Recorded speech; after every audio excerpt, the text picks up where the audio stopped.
What's going on? What's going on? This is Merrick representing Hustlenomics LLC. This is episode 3 of the podcast. And me and Terrence are coming with Cody and Brian, 2 seasoned apartment syndicators. And we're just trying to get some golden nuggets from these 2 gentlemen. Guys, welcome to the show. Gentlemen, thank you for having us. It's a pleasure to be here. Right on, right on. Well, I think we're going to just break right into it. Guys, can you tell me how each of y'all got started investing in real estate?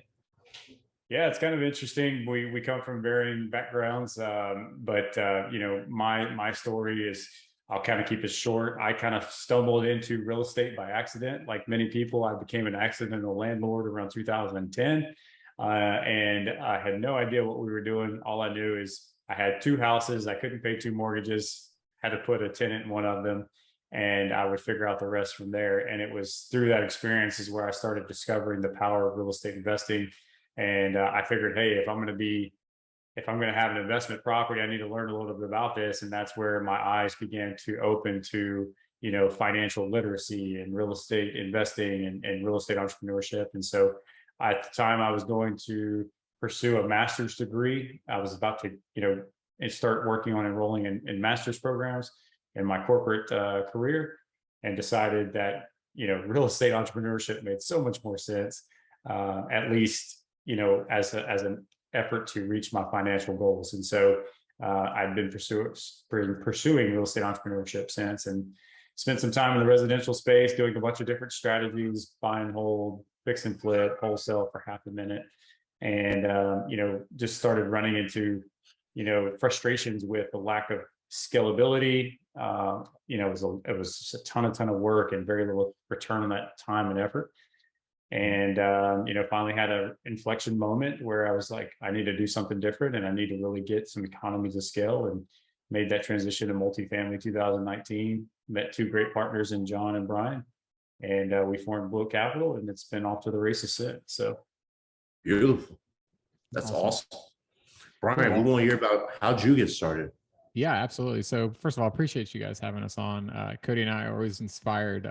Also slap ourselves a little bit when we see 2 guys that are a little bit younger than us, getting in the real estate game, because it's better to start early. You guys got a long runway, so keep up what you're doing. But for me, I started in 2018, which is, I guess, 4 years ago now. Time really flies. And I was in my late 20s at the time, in my early 30s now. My wife and I had just bought our first house. We had just gotten married. So we were kind of checking all the boxes that you go through. We didn't have a family yet. We still don't have any kids, working on that project. But, I was looking around and I was like, man, life's going pretty good. I got a college degree. I'm making pretty decent money. My wife's about to graduate school. We got married, we got the house, do the thing, right? And I'm like, okay, well, what's next? What do I need to do to sort of build that legacy wealth and to have an impact in the world in a positive manner?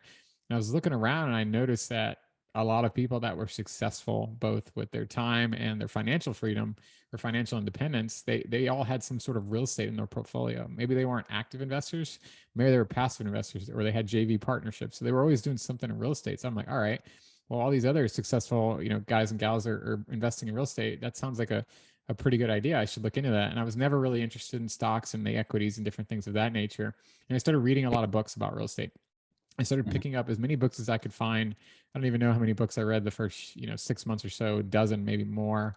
You read Rich Dad, Poor Dad. Oh yeah, for sure. That was definitely on the list. So, everything from Rich Dad, Poor Dad, Robert, Kiyosaki, his real estate advisor, Ken McElroy, has some great books, ABCs of real estate investing. I was reading syndication books. I was reading single family books. I was kind of reading everything, trying to figure out, hey, how do I get started in this business? Because it does have barriers. It's kind of a good old boys network. It's a lot of, older people that have been in the space a long time with way more money and way more track record than I did.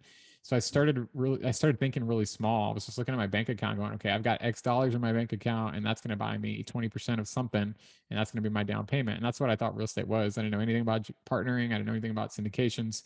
And the goal was to go and buy as many single family houses as I could until I got to a point where I could really either sell it as a portfolio or have enough equity build up where I could really, leverage myself into commercial real estate. Did that for about 18 months, right under 2 years. And just like Cody, just had that light bulb moment pretty quickly. And I was like, man, this sucks.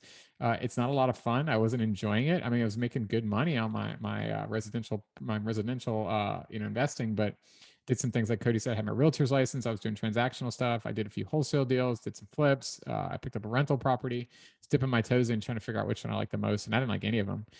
So right around the time COVID hit, actually, I made a decision. I was like, look, if I'm going to take a risk, go into commercial real estate, which is where I knew I wanted to be. I wanted to build a scalable business. Now's the time. The world's kind of pausing. My business was slowing down that I have on the side as well. It was a great time to make that pivot. So I did that. And that's when I started doing the same thing I did on the residential side, started reading a lot of books about commercial real estate, listening to podcasts, going to YouTube things. And I started attending virtual webinars. And that's where I met our other partner, John, who eventually introduced me to Cody. They had just joined a multifamily mentorship program that I was coincidentally already looking at joining, and I did end up joining. So the stars just kind of aligned. We're all here in Houston, and that's sort of how our snowball got started. So both of us come from single family, and have made our way to where we are now. Okay, that's cool. So we want to know, how did y'all get started with apartment syndication? Like, what was the light bulb that went off where you're like, okay, this is the route I definitely want to take? Well, like Brian was alluding to, the biggest difference that you'll find from residential to commercial real estate is the barrier to entry is so much higher. You're not dealing with just, $100,000, $200,000 single family homes where you put, 20% down payment. You're dealing with multiple $1 million transactions, 10, 15, $20 million transactions that require the same 20, 30% equity, which most people don't just have sitting around. I mean, it's very few times that you find somebody that has $3, $4, $5 million liquid just sitting there or whatnot. So you have to go have partners. You have to be able to find people to partner with to do these bigger transactions. So it's much more of a team sport. And so when we started in multifamily, you really watched and saw these experienced operators who were having a tremendous amount of success, a tremendous amount of skill, and they were doing it through this strategy called apartment syndication, right? They're going raising capital from however many investors to go buy bigger, larger deals. And we heard this getting started. Well, as in real estate, as you go bigger, things get easier. And in your head, it's kind of hard to wrap your head around that when you're looking at the dollar amounts, the figures. But when you really get into the operations, both from securing the deal, securing the debt, and then actually getting into the actual operations itself, it is true. As you go bigger, things do get easier, but you do need more capital. And so we saw the opportunity right out of the gate to really focus on large scale apartment syndication. That's where a lot of people were having a lot of success. And, Brian and I, our partner, John, we're all go-getters, and we're like, hey, we've already spent enough time busting our tail, grinding away with little return on time and effort. Let's skip all that. Let's go and really get that economies of scale fast, and let's really grow. And so, we're right out of the gate from 2019. We started looking at large scale apartments and apartment syndication. So that's what's up. We want to know, what's the biggest deal that y'all taken down that y'all want to share with the audience? Just so we've partnered on several deals leading up into our own acquisitions, and I highly recommend that start for anybody getting started, and we could talk about that later. But to answer your question, the largest deal that we've done to date or have been a part of as general partners was our third deal, and that was a $76 million, $78 million deal outside of Dallas Fort Worth. That was a large A-class property, 396 units in a secondary market called Weatherford.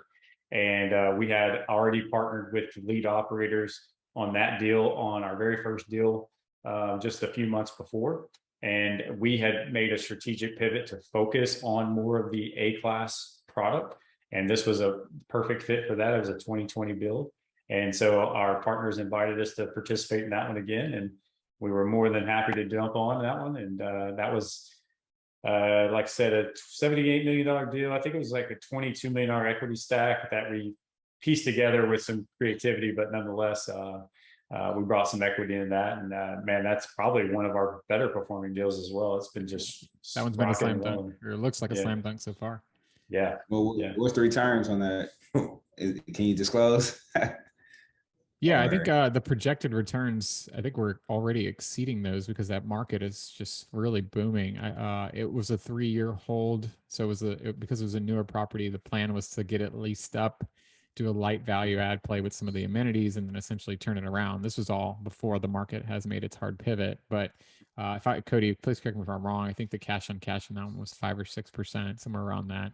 It's like a 1 point. It was almost a 2x multiple over a 3-year hold. And somewhere around there. So I can't remember all the numbers off the top of my head, but I can tell you that it is overperforming.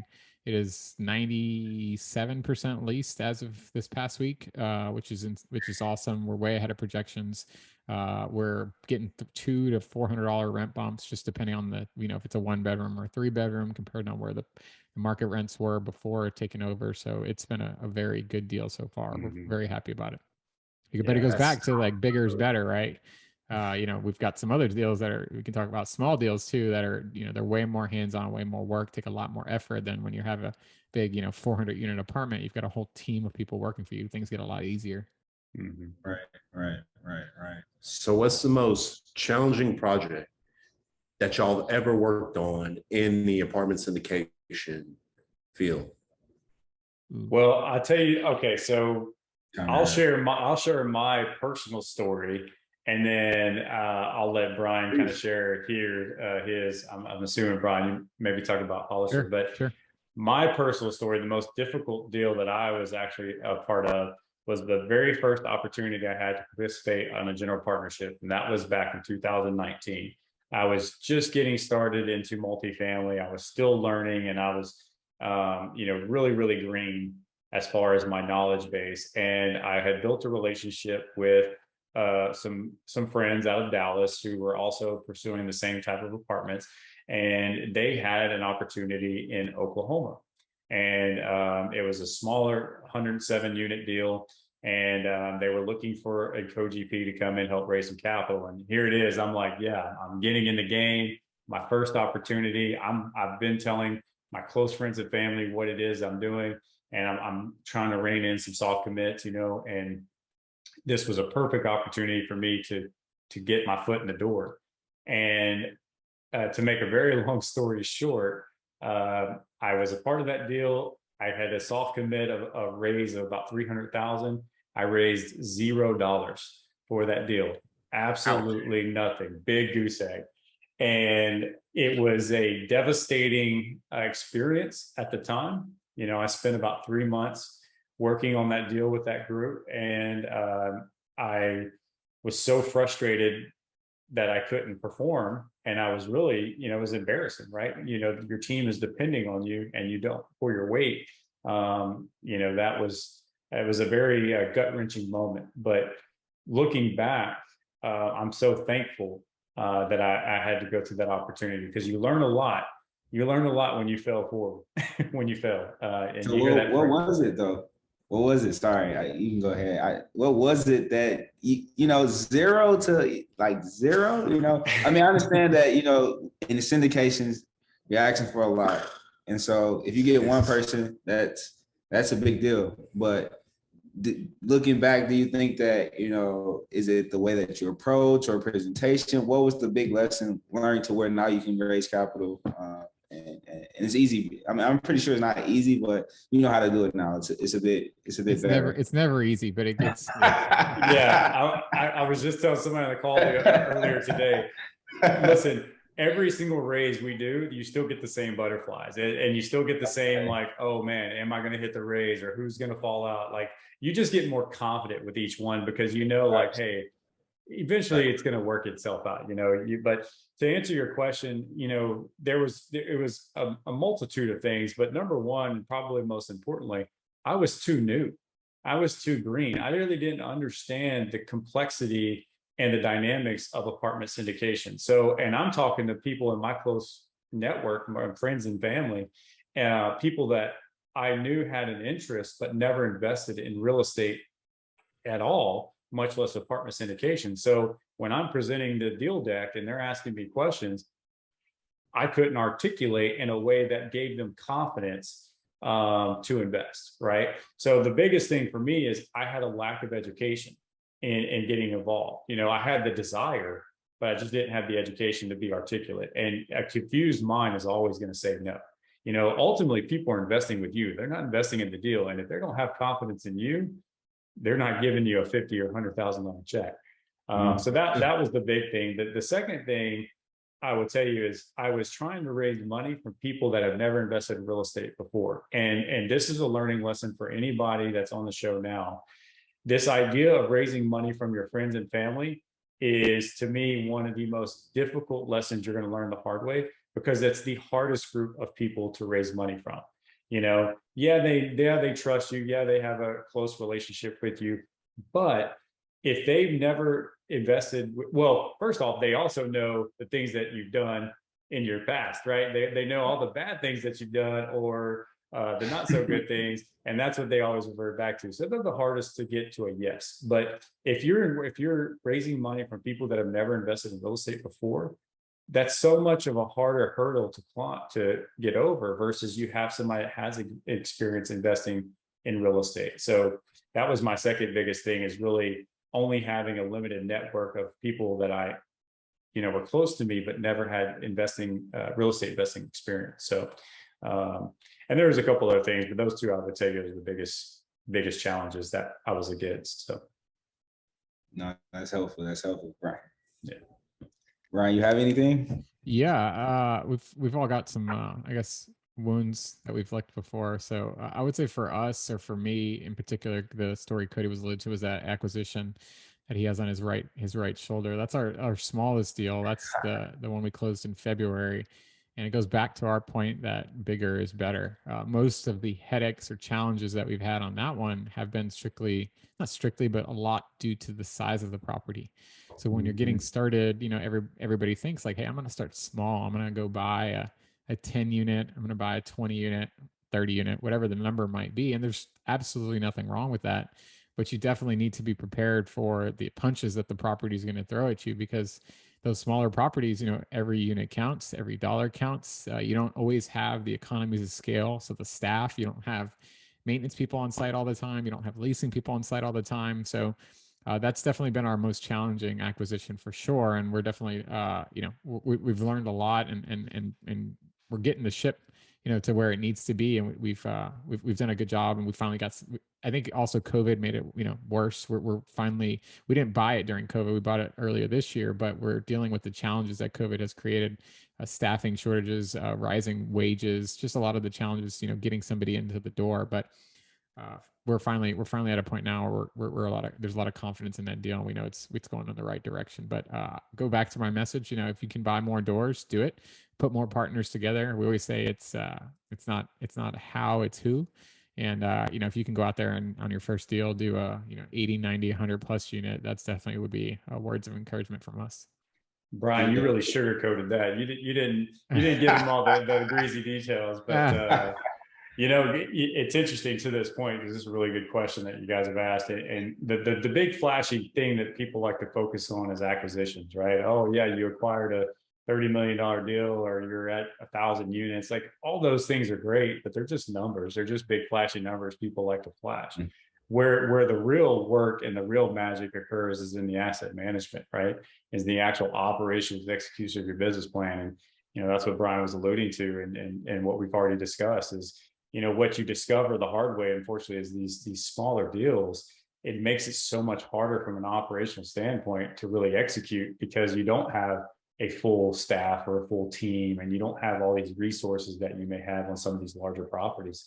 And I know Brian's our day-to-day asset manager, which is why I was kind of poking him to kind of talk about that, because come on, Brian, let's share the details. Look, we took over, we had 2 vacant positions, staffing positions right after takeover that came available. Leasing agents gone, maintenance guys gone, tight labor market, you can't find anybody. We had 8 evictions that were way more than we anticipated. The courts are backed up, so you can't evict people for a couple months.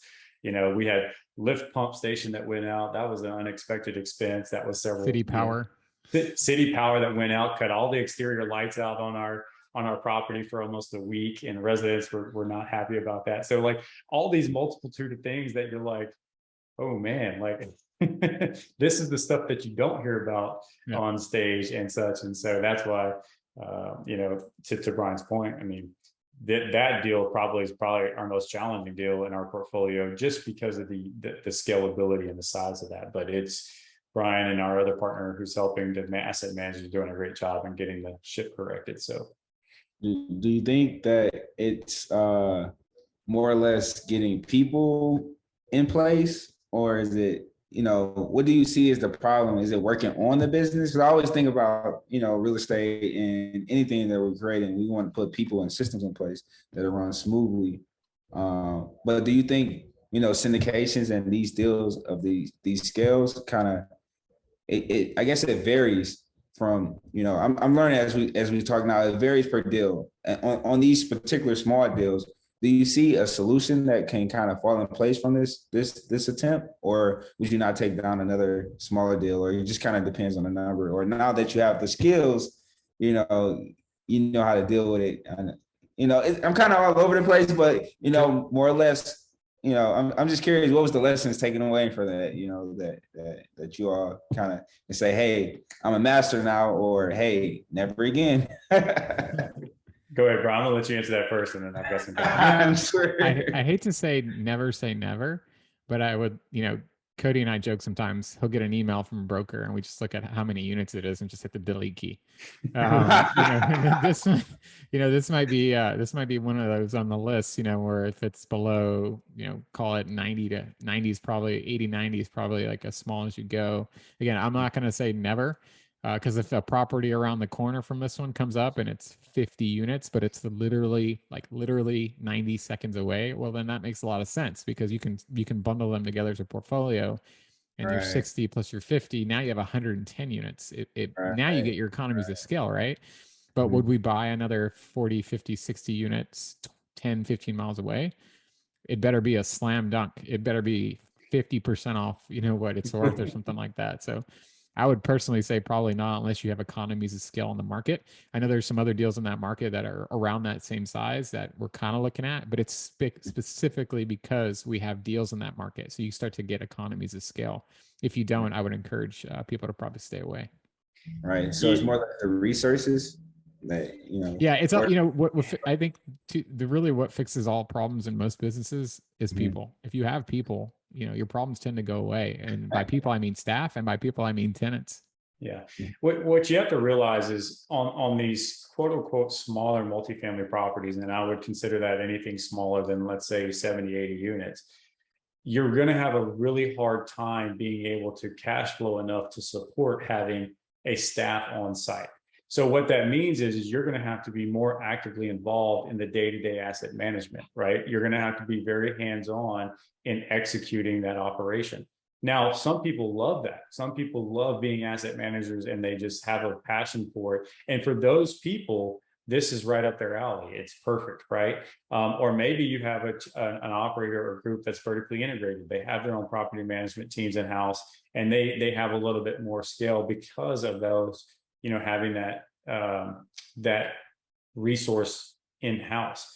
But, you know, there's still limitations to that. And especially right now, and this is another good talking point, we are in a very dynamic market cycle where the capital markets are changing almost on a daily, weekly basis. And the capital markets are constraining, they're really tightening up. And the lenders are really looking at these smaller multifamily deals with a lot of scrutiny. You know, and so we talk about things get easier as you get bigger on the scalability. That includes debt, you know. So if you're looking at deals right now that are $20 million or less, you're going to have a really hard time getting some attractive terms or getting some non-recourse debt. You know, you're going to have to take a lot more risk execution in securing that debt. So just all those different variables that are playing into right now in today's the very dynamic market cycle that you need to be aware of. And so look, we know plenty of guys, Brian, that are having a lot of success with small multifamily. Some of these deals are great cash cows, but you just have to be willing to be very hands-on and get in the weeds if that's what you're going to do. And I know for Brian and I, you know, look, we prefer being able we prefer to be able to have our teams in place and have larger scale, teams and such. So. No, I was curious. I was just wondering if it's like, hey, if I have these 1, 2, 3 guys and I put them on a new property, they'll go in and turn it around. But maybe, it kind of, I know it varies. There's a number of variables. Yeah, I was just curious how you guys tackle it, if there's any lessons learned. But hey, go for the big shots, and I love it. Yeah. I mean, look, it's the same amount of time and effort, and again, right. that's the one thing that people need to understand is, look, you're putting in the same amount of time and effort to evaluate a 30, 40, 50 unit as you do a 100 or 150 unit. It's the same amount of time and effort. If you have the right network and the right team or resources that you can call on to go help you put the deal together, man, don't waste your time on the small ones. Go bigger. Yeah. So I kind of like managing. Like, I got a couple of single families. I just kind of like managing it. So I'm hearing y'all. I'm like, man, I mean, it's awesome y'all have the opportunity to step away from it, but I'm like, man, I kind of like knowing that the tenant in my rental property is my tenant, that I screen them, that I check their background. So I kind of like the control, but I understand y'all enjoying the passive aspect of passing that on to someone else. And that's something I definitely need to work on. Well, Merrick, I'll tell you, man, and you bring up a really good point here, is what you have to understand in looking at this from a business perspective is you are a business owner. You are operating a business. And when you're operating a business and you're the one that's in the weeds trying to do the day-to-day, you're limited by your own time, your own abilities, right? And so that's just something for you to keep in mind. And listen, there is a tremendous opportunity for guys like yourself who are very interested in property management, asset management, that you love that, in these smaller multifamily, because it seems like the entire world is looking for large multifamily, right? Everybody's looking for the 100+ units. Everybody wants to be an apartment syndicator. So these smaller deals are kind of getting overlooked because of that. So there's a prime opportunity for you to really get in and capture some really good real estate in that smaller market if you have that desire to be hands-on. But always remember, you're limited by your own time and your own resources. So if you're doing the day-to-day leasing and the day-to-day asset management, well, you're also not growing your portfolio either. You're not looking at other deals. You're not expanding your resources. So I don't know, Brian, you got any comments on that? Yeah, you have to really look at it as, are you investing or are you buying yourself a job? And to me, if you buy a 40, 50 unit and you say, I'm going to self-manage this thing, again, there's nothing wrong with that. But you have to understand what you're doing is you're buying yourself a job. And if you already have a W-2 job, then you're really buying yourself another job. And ask our property manager on site, even at 60 units, you're getting phone calls all day long from tenants. I need a new AC filter. My light bulb went out. I lost my key. There's just stuff, right? Tenants are going to have needs, which is why you want to have somebody there to answer those calls. And it's, it's just one of those things. There's a great book out there called The E-Myth, and the book's premise is basically about, it's a great book. The book's premise is, are you working? Yeah. The main message is, are you working on your business or are you working in your business? And if you're going to self-manage, you're working in your business, which means you're not working on your business, which means you're not scaling. Now, again, there are lots of people that are very happy to be in the business and they're cash flowing enough and they're not trying to, maybe they're making $20,000 a month in income and they're like, I don't want anymore. I'm good. My lifestyle supports this and I'm good. And they can pass it on to their kids and it's generational wealth and they're very happy. Again, more power to them. But if you want to scale, we want to build a business. We're not just buying real estate. We're building a real estate business. Then you really have to find a way to delegate, which means having a property manager so you can work on the business and not in the business. Yeah. But, to expand on that, Brian, guys, if we can, there's also another opportunity here, Merrick, because you have figured out that value proposition for you, right? You understand what your passion is or what your skill set is and what you want to do in the business. Again, this is a team effort, right? This is a team approach. Brian's our asset manager, investor relations. I'm deal sourcing, deal acquisitions, underwriting. Like, we divvy up these responsibilities, and we know that going into opportunities, you have to be able to add some type of value to a partnership or a team. So, for guys like you who are looking to do asset management, man, that's a perfect opportunity for you to leverage that value proposition and find your way into partnerships and opportunities on, whatever size deal you want to do. and learn the business from inside out. You can be partners with people, you can learn from experienced operators, you can really sharpen your skill set around asset management, and you can apply that to your own acquisitions that come down the road. So, you know, you don't, like to Brian's point, you don't have to be working in your business every day. You could still be working on your business, just leveraging your skill set in a different way. Processes and systems. That's my whole idea. Processes and systems to help people and things to progress. So yeah, I guess I'm curious for viewers, us as well. You know, what is that capital to get you into apartment syndication? What is that benchmark? You know, to get you in, to get you started. Okay. Yeah, that's a very broad question with a broad answer, because I mean, like you guys have mentioned, it's very specific between deals, right? I mean, a 60 unit deal is going to have a very different capital stack than a $78 million deal, you know? So, and then with that, every raise is going to be different. You know, some operators will do $25,000, $50,000 raises or minimum, excuse me. Others will do 100,000 and things like that. So it varies, and it depends on the operators and the deals themselves, and what, you know, what those strategies are. So hard to answer that with one defined answer. But what I will tell you is, for any investor that's looking to, you know, kind of define that, you really need to figure out, as an active investor or you know, partner, you really need to figure out what your strategy is. You know, number one, what type of deals are you looking at? What are that criteria? And then what is your capacity? You know, if you only have a very small network of this many people, probably wouldn't be a very good idea to go try to knock down a $10 million raise, right? But maybe you do. Maybe you have a large network of friends and people that you know that have experience, and it gives you a little bit more confidence to go take down a larger deal. And as an LP, you know, you really need to look at, what are your resources? You know, what is your access to capital? What type of deals you're looking to invest in? What's your risk tolerance? And make sure that you go find the operators that are presenting those type of deals that align with your investing thesis, and take it that way. I don't know, Brian, you had any feedback? Yeah, I'll divvy it up from two sides. So if you're a passive investor and you're looking to invest in multifamily or commercial real estate, let's say you want to partner with Cody and I, you want to be completely passive. You want to leverage our knowledge and expertise and our ability to find deals and put, you know, structure these deals together. Then typically, for people like us, you're typically going to see a $50,000 to $75,000 minimum. It could be upwards of 100, just depending on the capital stack. And that's, again, to be completely passive. You're going to get the cash flow, you're going to get the appreciation, you're going to get the tax benefits, and you're going to get the ability to be hands off. So that's the very simple answer, and that's pretty standard across the industry. For an active investor, it's going to vary. It's very different. You know, people bring different skill sets to the table, different values to the table. Some people have a lot of money and not a lot of time. Well, that's super valuable, because your liquidity, you know, could be brought to the table. Maybe you're bringing $500,000 to the table and you're cool with that because you have a lot of money, but you have zero time.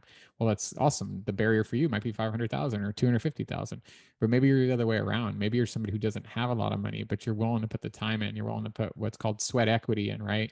Maybe you're a young guy and you want to help with asset management, or you do have a network and you maybe can raise a little bit of money and add value on the asset management side. You can raise $250,000, $500,000, whatever the number is, and maybe even put some of your own money in the deal too, 10, 20, 30, 40, 50,000, whatever the number is. It kind of varies. There's no right or wrong answer there, because the sweat equity is super important. So I would tell anybody who's young, who maybe doesn't have a high net worth or a lot of liquidity, is figure out, we keep saying this, figure out what your value proposition is and get really good at that one thing. Don't try to be a jack of all trades. If you're an underwriter, be the best damn underwriter you can be. If you're a capital raiser and you're really good at networking, you need to be pushing out podcast content, YouTube content on Instagram, Facebook. You need to be networking, shaking as many hands as you can. And as Cody mentioned, don't be Cody from 3 years ago. Be very educated. Be very sophisticated, know what you're talking about, be confident when you're answering questions, right? So people feel like, man, this guy's young, but he really knows the stuff. And you want to give them that confidence, right? Or if you're an asset manager, get really good at asset management. You figure out, hey, when I get my opportunity to help manage a deal, what am I bringing to the table? I've got systems, I've got processes, I've been studying asset management. I kind of know what things are supposed to cost, you know, figure out what your skill set is there. So that's kind of a broad answer for the active side, but it could be $0, but maybe you're super young and you're super hungry and somebody wants to let you in their deal. or it could be, you know, $500,000 because you're very liquid and you have a lot of money, but you have no time, and that's your value add. So. Okay. By the way, Cody from 3 years ago had less gray and more hair on top of my head. Just FYI. Guys, I want to know, where do y'all see yourselves in 20 years? Ooh, that's a good question. 20 years. Cody's daughter is doing running the business and yeah, that's right. She's the CEO. We're sitting back on the beach hanging out. You know, that's a great question. I mean, I know, Brian, we both love what we do every single day. There's not a day that we have frustrations just like everybody else, but there's not a day that we don't enjoy getting up and be able to work on our business, right? And so I would still see us continue to do so in 20 years, but just at a larger scale. You know, obviously, we want to continue to build our business to where it's sustainable long term and something that we can pass down to our families for generations to come. And so I do think in 20 years from now, we would like to be a large scale corporation that has, a large portfolio of assets under management with a large employee base that, we can provide jobs for, we can provide good housing for communities for, we can impact our communities in a positive way, and ultimately give something to our families for them to, benefit from. So. Right on. What about you, Brian? Where do you see yourself, man? Yeah, that's a great question. I unfortunately don't think that far ahead. I think we like to think in like 1, 3, and 5, and maybe even 10-year terms, but 20 years is a pretty broad answer. But I'll kind of give you a broad answer with that. So, for us, I think we just want to have a really big positive impact in our communities. So, that's why our focus is investing in Texas. We want to invest in our backyard. We want to have a positive impact in our communities. We want to take properties and operate them better, clean them up if needed, and just make sure we're providing that awesome experience both for our residents and for our investors. And for us, as Cody mentioned, we're building a business here. We're not doing one-off deals. We're not, we're thinking about this on a long-term basis. So how many employees can we have that we can have a positive impact in? Family members, for us, I'm sure Cody has people in his family just like I do that would never have guessed that one day we'd be buying, 10, 20, 30, 40, $50 million deals. People are going to get to look up to us, whether it's our own personal kids or it's our nieces or our nephews, cousins, siblings, different things. So just creating that mindset that, you can really do anything if you put your mind to it. So in 20 years from now, if I would say we're successful if we're having a big positive impact in our communities, having a positive impact in our families, we're creating that legacy wealth. And then we're always big on giving back. So, giving back to first timers, helping other people get in the game, sharing our knowledge, showing our education, and just trying to add as much value as we can. That's awesome. Any recommendations to get educated for people? Of course, books, That was the next question. What are y'all's book recommendations and any other education platforms? Please let us know. I'm gonna kind of go against the grain here, and I know we get asked all the time about, hey, what's your favorite book and stuff. I love reading. I just don't allocate a lot of time to it anymore, unfortunately. But I will tell you, look, your best education is taking action. If you really want a cemented education, man, go put yourself out there and get into an opportunity. Go to the networking events, go meet as many people as you can. Go tell the world what it is you're doing, but find a way to get into opportunities. Go, like Brian was mentioning earlier, go find a way to get some sweat equity done and just work your way into a partnership if you need to, or if you've got some capital, get invested and be an active investor in the deal. Ride the sponsorships coattails and be involved in the process. And that, to me, is going to be your best education. Yeah, you can read all day long and you can study all day long, but it's not really going to prepare you for application. Get in there, put yourself out there, start taking action, and believe me, you'll learn a lot. You're going to make some mistakes in doing that, but again, the mistakes are where you're going to learn the most valuable lessons, and so you can't be afraid of those mistakes. So, right on. Yeah, that is phenomenal advice, and I would agree with that. I've got the cliche answer. I think if you're looking to learn about apartment syndication, Joe Fairless's book, Best Ever Apartment Syndication, is a phenomenal book. If you want to layer on capital raising, Hunter Thompson's got a great book, Raising Capital for Real Estate. There's some other great books out there. We like Jake and Gino's book, Wheelbarrow Profits, if you're interested in kind of smaller stuff for JVing and kind of learning broadly about multifamily. But I agree with Cody 100%. I think you have to go out there and take action. because eventually I will tell you, we've met some extremely smart people that are trying to get into the space, and maybe some have, some haven't, and they get analysis paralysis. They think that it's like college. I've been asked the question, hey, when did you graduate from your education and start buying buildings? I'm like, that's not how it works. Like, there's no, you can take a course, you can pay a mentor and take a course and all that stuff, but the reality is the stuff you learn there, it's just like you guys have probably heard the term, right? There's like street smarts, right? It's like you can go to college and learn from a professor, but then when you go get an actual job, you go, holy cow, this is actually very different than what I learned in the classroom. It's the same thing with real estate investing, man. You can listen to all the podcasts, you can watch all the YouTube videos, you can hang out on Bigger Pockets, you can do all the stuff to like educate yourself kind of in your own time, and you should. I'm not saying don't do that. But what Cody is saying is really important. You got to go out there and take action, because if knowledge is only power if you use that knowledge, right? If you could be the smartest guy in the room and know everything about real estate, but if I asked you how many deals you've done, you said 0, then so what? So go out there, take action, put yourself out there and get uncomfortable. We like to say, get comfortable getting uncomfortable. And if you guys are new and you're just getting started, or you're still building your snowball, you're still doing maybe your first, second, or third deal, you're going to get how many no's did we hear before we got one yes, Cody? Yeah. I think the first year we were looking at deals, Cody underwrote like 300 deals, or looked at 300 deals before we put one under contract. That's a lot of no's. That's a lot of, hey, that doesn't work. That shows persistence. Yeah, you gotta get persistent, and you gotta get comfortable getting uncomfortable, because I can tell you now, we're building some momentum and several deals under our belt. We're still uncomfortable every day, and we know a lot of guys that are ahead of us that still get uncomfortable. I don't know. Gentlemen, that was the last question. I want to thank you for your time. Thank you for coming out and joining us. But before we let y'all go, please let the people know, where can they get in contact with y'all? How can they, if they want to invest, like what would they need to do? Go ahead, Brian. Yeah, if you want to get a hold of us, I would definitely recommend you reach out to us. So we are very bullish on investing in Texas.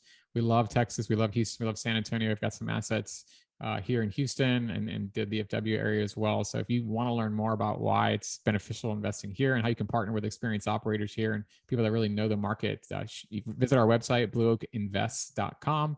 Or if you want some material from us on why we think it's still a great time to invest in real estate and how you can really build your wealth, shoot us an email, Brian or Cody at blueoakinvest.com. Again, that's got an S at the end. You can also find us on social media. We're pretty active, especially on Facebook and LinkedIn. We've got an Instagram, so you can always reach out to us there as well if you'd like more info. We'd love to chat and connect. Awesome. Terrence, you got anything else, brother man? That's it, man. Let's guys, thank y'all for coming out. Hustle. This is the podcast. We're concluding it. Peace.